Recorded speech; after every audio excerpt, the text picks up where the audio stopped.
Sekolah Online.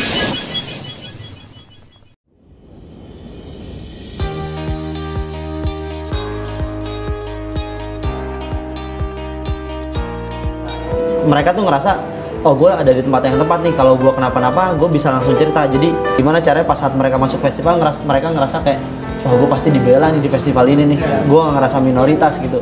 Kalau untuk di Synchronize Fest sebenarnya kan gue sebagai program director. Jadi emang udah ini tahun keempatnya Synchronize Fest, yang ekspektasi kita di tahun keempat harusnya udah autopilot lah, udah gampang. Ternyata makin umurnya makin bertambah, makin tingkat kesulitannya makin ada aja gitu ya. Ketemu lagi nih tingkat kesulitannya gitu.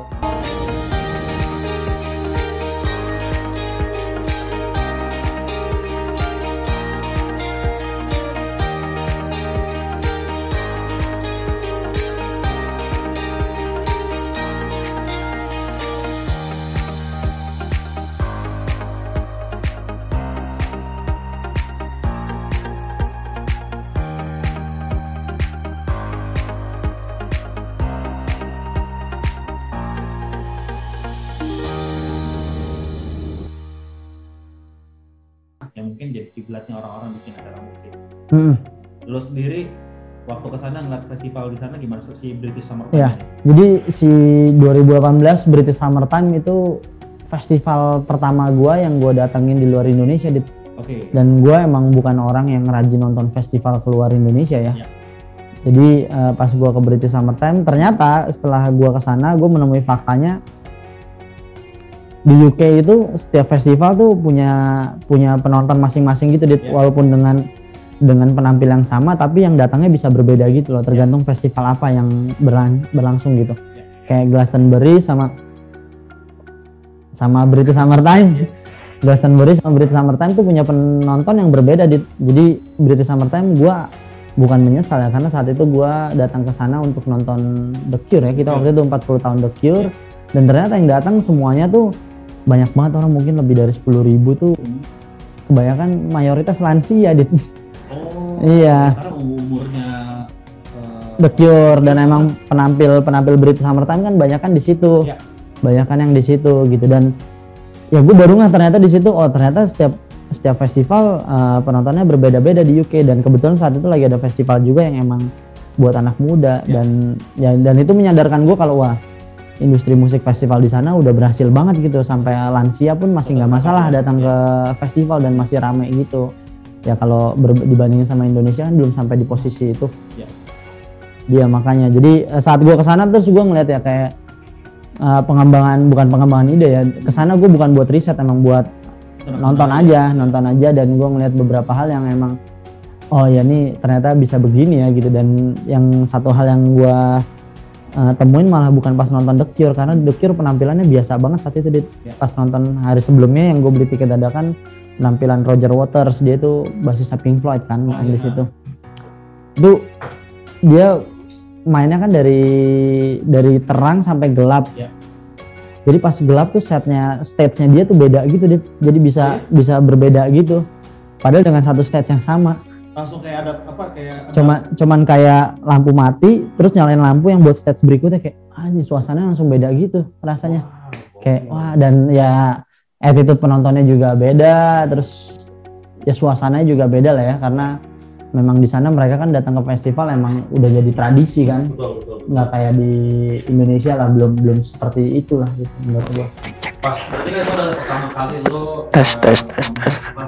Betul. Tapi kan lo sebelumnya udah bikin, justru jadi festival programmer. Iya. Dimana udah sukses lah bikin festival di Indonesia pertama ya kan. Ada nggak hal yang lo adaptasi dari festival yang lo tonton di Summertime gitu, atau lo aplikasikan di Synchronize atau di festival yang lainnya? Belum sih saat itu. Dari bisa dibilang Synchronize sih gue sama sekali tidak mengadaptasi dari beberapa festival luar negeri, karena justru gue malah menutup diri gue untuk mereferensikan festival luar negeri gitu sebagai referensi gue di Synchronize, karena semakin banyak referensi gue semakin nggak punya identitas nantinya gitu. Semakin pengen kayak gini, jadinya kayak wah identitas gue sendiri ada di mana gitu. Justru gue malah menutup diri dari sana yang biar pas keluar nih emang ya orisinil yang gue pikirin gitu. bukan mencoba untuk trying to be Coachella, Glastonbury atau siapa gitu, tapi emang sebisa mungkin gue pengen bikin kayak gini. Ya nanti masalah orang ternyata komparasi Synchronize Festival yang emang selebrasi terus kayak udah jadi peleburan genre lah gitu. Dari karakter key visualnya Sondernalin yang agak korporat, terus sisi coolness-nya masih disisipin di situ gitu. With the Face yang emang udah ketahuan kelasnya dari key visualnya gitu. Mereka ada di kelas mana gitu festivalnya. Jadi dari tiga festival ini aja kalian udah bisa ngelihat kan, oh iya ya, setiap festival ini punya karakter masing-masing gitu. Bahkan dari key visualnya aja mereka udah bisa menandakan, oh ini Synchronize Festival, oh ini Sondernalin, ini With the Face gitu. Itu yang menurut gua pentingnya bangun sebuah karakter gitu. Ya lu jalanin lah. Maksudnya kayak gue pribadi deh gitu, misalkan nama gue Ucup gitu. Apa yang membedakan Ucup gue dengan Ucup-Ucup yang lain gitu? Iya kan? Yang harus diingat kan seperti itu kan, kayak lu Adit gitu. Adit yang mana? Oh Adit insomnia gitu kan, lebih gampang. Adit mana? Adit anaknya siapa? Paling teduh promosinya jelek. Paling teduh performnya nggak terlalu bagus. Paling teduh secara penampakan gitu bukan yang ganteng gitu yang apa gitu. Jadi tiba-tiba ini band bisa populer gitu ya, emang maknanya cuma satu lagu aja. Lagunya ngebawa dia bisa jauh gitu, dan ya dari Endaresa ke Paling Teduh kan punya karakter tersendiri kan gitu yang dibangun saat itu. Dari Paling Teduh ya estafetnya ke 420 gitu. Walaupun 420 folk juga tapi punya karakter yang beda dari Paling Teduh gitu.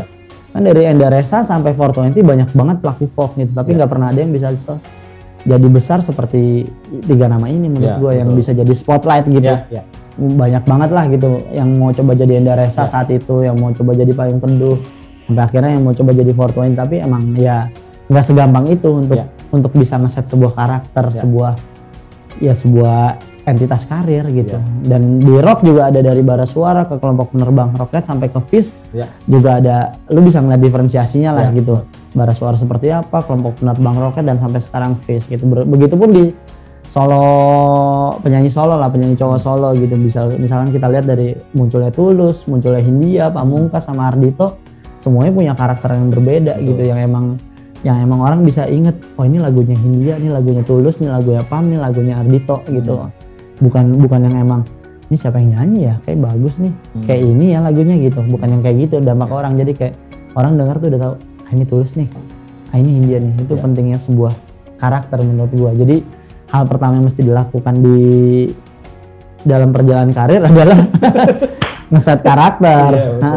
Ngeset karakter lu seperti apa gitu. Itu yang bikin lu punya identitas untuk lebih gampang diingat. Betul. Mantap kan? Ini dia Phil Koplo. Oke, Sandy, mainkan teh angin dulu.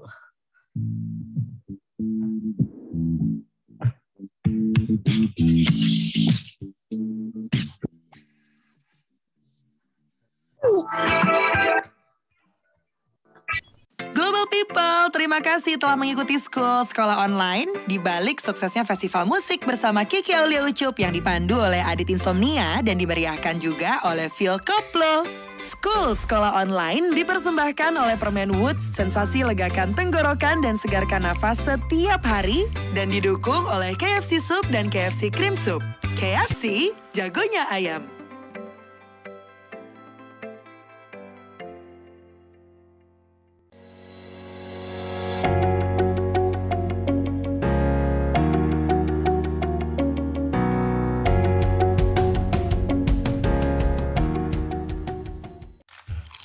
Ini yang paling ditunggu, KFC jagonya ayam. Ini yang paling ditunggu, KFC jagonya ayam. Ini yang paling ditunggu, KFC jagonya ayam. Hi, this is Lady. Hi, Ingrid. This is Sam Smith.